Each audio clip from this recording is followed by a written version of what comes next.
El primer principio lo encontramos en el libro Obreros Evangélicos, página 154. Aquí escribió Elena White las siguientes palabras.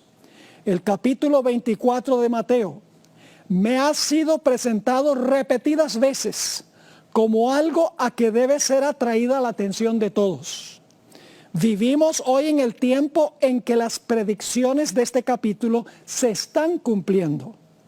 Expliquen nuestros ministros y maestros estas profecías a aquellos a quienes instruyen.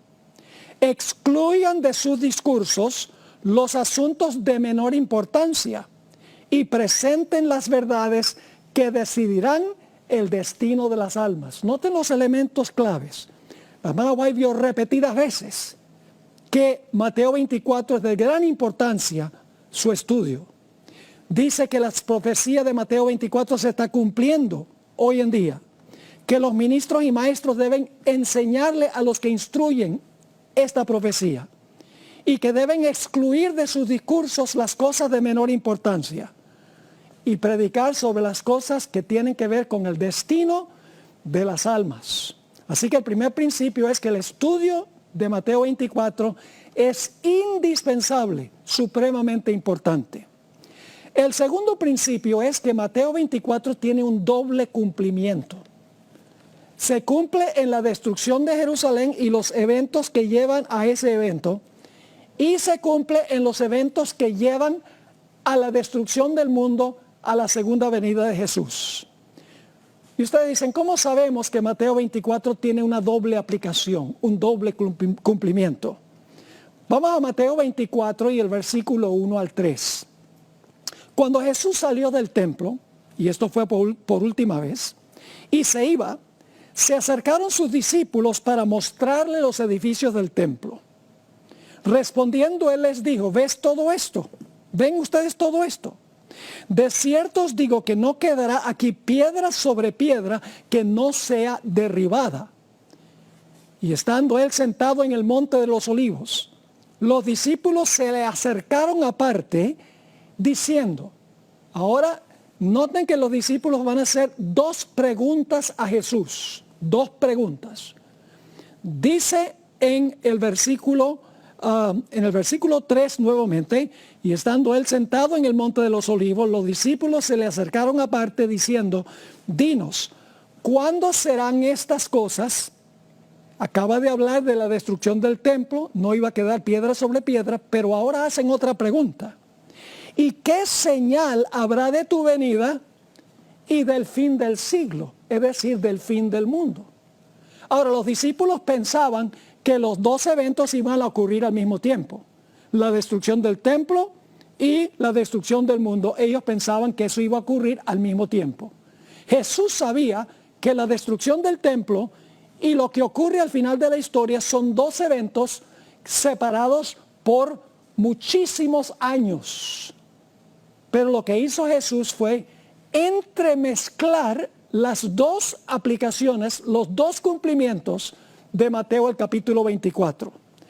Quiero leerles varias citas ahora que encontramos en el Espíritu Profecía y quiero que noten la terminología que usa la hermana White para describir este doble cumplimiento de Mateo 24. Conflicto de los siglos, página 28. La profecía del Señor entrañaba un doble significado. Noten, doble significado. Al par que anunciaba la ruina de Jerusalén, presagiaba también los horrores del gran día final. Así que doble cumplimiento, doble significado. La destrucción de Jerusalén presagiaba lo que va a pasar al final de la historia. En el mismo libro, Conflicto de los Siglos, página 34, ella escribió, la profecía del Salvador referente al juicio que iba a caer sobre Jerusalén va a tener otro cumplimiento. Y la terrible desolación del primero no fue más que un pálido reflejo de lo que será el segundo. Es decir, lo que pasó con Jerusalén es solo un pálido reflejo, una sombra de lo que va a pasar al final de la historia. Sigue la cita. En lo que acaeció a la ciudad escogida, podemos ver anunciada la condenación de un mundo que rechazó la misericordia de Dios y pisoteó su ley. Otra cita la encontramos en el libro Eventos de los Últimos Días, página 18, donde dice lo siguiente: Cristo advirtió a sus discípulos en cuanto a la destrucción de Jerusalén y las señales que ocurrirían antes de la venida del Hijo del Hombre. Ahora escuchen bien. Todo el capítulo 24 de Mateo. ¿Cuánto del capítulo? Todo. Todo el capítulo 24 de Mateo es una profecía concerniente a los acontecimientos que preceden a este evento, es decir, la segunda venida. Y se usa la destrucción de Jerusalén para tipificar la última gran destrucción del mundo por fuego. Dos citas más. Testimonios para la Iglesia, tomo 5, página 753. Dice así: mientras que estas profecías tuvieron un cumplimiento parcial en la destrucción de Jerusalén, tienen una aplicación más directa a los posteros días. Es decir, el cumplimiento con Jerusalén fue parcial, pero el cumplimiento más pleno tiene que ver con lo que va a pasar al final de la historia. Una cita más, Palabras de Vida del Gran Maestro, página 102. La ruina de Jerusalén fue un símbolo de la ruina final que abrumará al mundo. Las profecías que se cumplieron parcialmente en la destrucción de Jerusalén se aplican más directamente a los últimos días. Estamos ahora en el umbral de acontecimientos grandes y solemnes. Nos espera una crisis como jamás ha presenciado el mundo.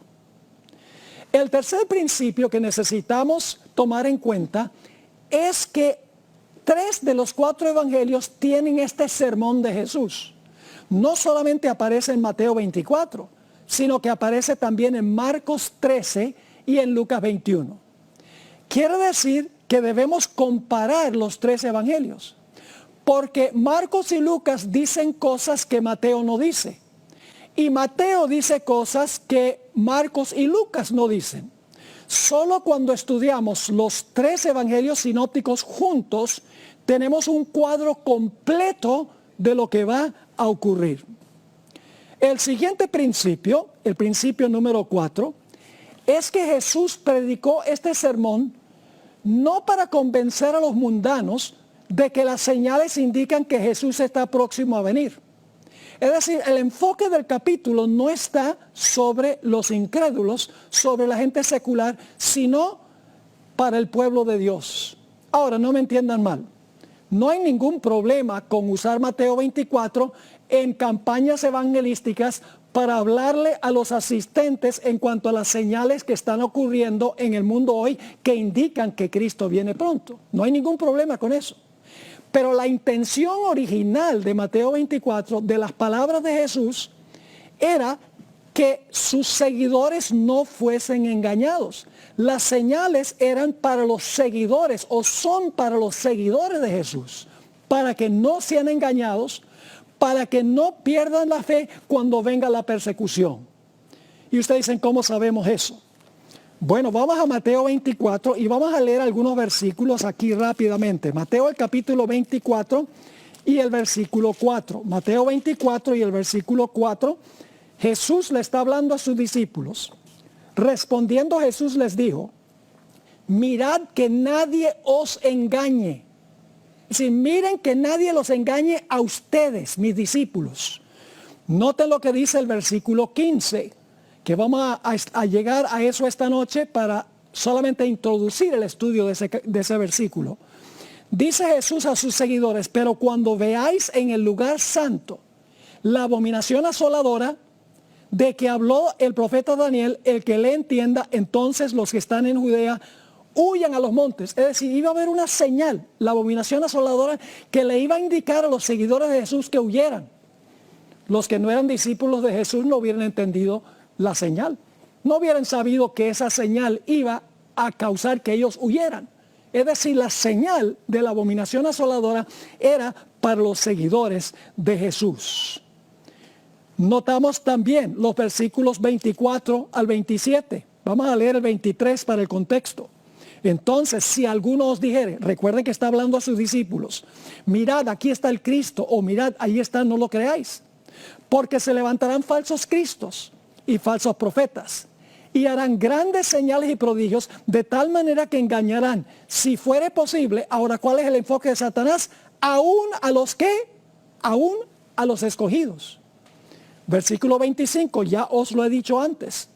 Así que, si os dijeren, mirad, está en el desierto, no salgáis.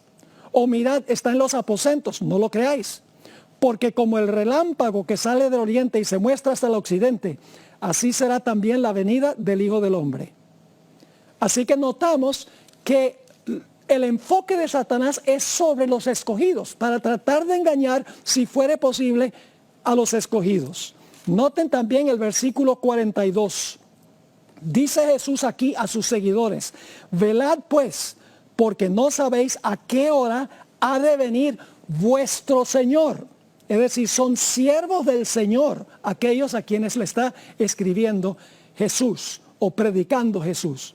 Y luego, cuando termina Jesús el sermón, encontramos que contó varias parábolas.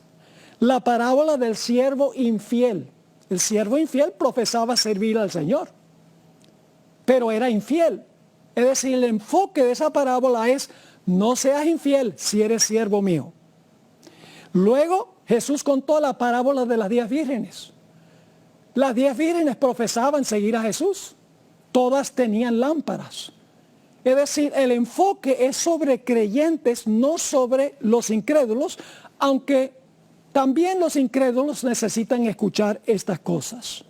Luego tenemos la parábola de los talentos. Noten que los 3 que recibieron talentos profesaban seguir a Jesús. Y luego la parábola de los corderos y los cabritos. Nuevamente los cabritos profesaban seguir a Jesús, pero en realidad no eran fieles.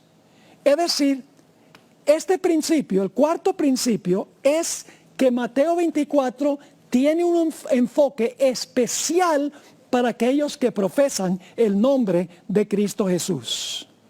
El siguiente principio, número 5, es que los eventos de Mateo 24 están en orden cronológico, exactamente como van a ocurrir. Y ustedes pensarán, ¿cómo sabemos eso? Sencillamente porque el capítulo tiene varias expresiones temporales. Se los voy a mencionar. Mateo 24:6 dice, va a haber guerras y rumores de guerras, pero aún no es el fin. Luego menciona pestilencias, hambres y terremotos, y dice, solo principio de dolores. Y luego hay una palabra muy importante que se usa 9 veces en el capítulo. La palabra entonces. Esa palabra griega, tote, indica un evento que sucede cronológicamente después de otro. Esto, y entonces esto, y entonces esto, y entonces aquello. Es decir, la palabra entonces, que se usa repetidas veces en el capítulo, indica una secuencia cronológica de eventos. Ahora vamos a mencionarles los versículos a donde aparece la palabra entonces. Capítulo 24 y el versículo 9 dice, entonces os entregarán a tribulación y os matarán. Versículo 10, entonces muchos tropezarán. Versículo 14, será predicado el evangelio y entonces vendrá el fin. Mateo 24:16, cuando vean la abominación asoladora, entonces los que estén en Judea huyan. En Mateo 24:19 hay otra expresión temporal, aquellos días. Mateo 24:21 usa otra vez la palabra entonces. Entonces habrá gran tribulación. Mateo 24:22 otra vez usa una expresión 2 veces, una expresión que tiene que ver con tiempo. Aquellos días se usa 2 veces, si aquellos días no son acortados. La palabra entonces aparece nuevamente en el versículo 23. Inmediatamente después, el sol, la luna y las estrellas se oscurecerán. En Mateo 24, 30 dice, entonces aparecerá la señal del Hijo del Hombre. Y en el mismo versículo dice, entonces todas las tribus de la tierra se lamentarán. Noten que vez tras vez tras vez se usa la palabra entonces, que indica una secuencia cronológica. El último principio que queremos notar en el estudio de Mateo 24 es que Mateo 24 y el conflicto de los siglos, escrito por Elena White, siguen el mismo orden de eventos. Comienzan en el mismo lugar y terminan en el mismo lugar. Y todo lo que está en medio también del conflicto de los siglos y de Mateo 24. Les explico. Si ustedes leen Mateo 24, empieza con la destrucción de Jerusalén. El conflicto de los siglos también. Cuando leen Mateo 24 encuentran que culmina con la venida de Cristo. El libro Conflicto de los siglos culmina con la segunda venida de Cristo. Pero la ventaja del conflicto de los siglos es que llena los espacios entre los grandes eventos. Expande, amplía esos grandes puntales que encontramos allí en este capítulo de Mateo, el capítulo 24. Es decir, si ustedes quieren tener el cuadro completo de todo lo que va a ocurrir dentro de esos puntales, entre uno y otro, lean el conflicto de los siglos. Tremendo libro que amplía en más de 700 páginas, mis hermanos y hermanas, amplía lo que Mateo 24 tiene en un solo capítulo.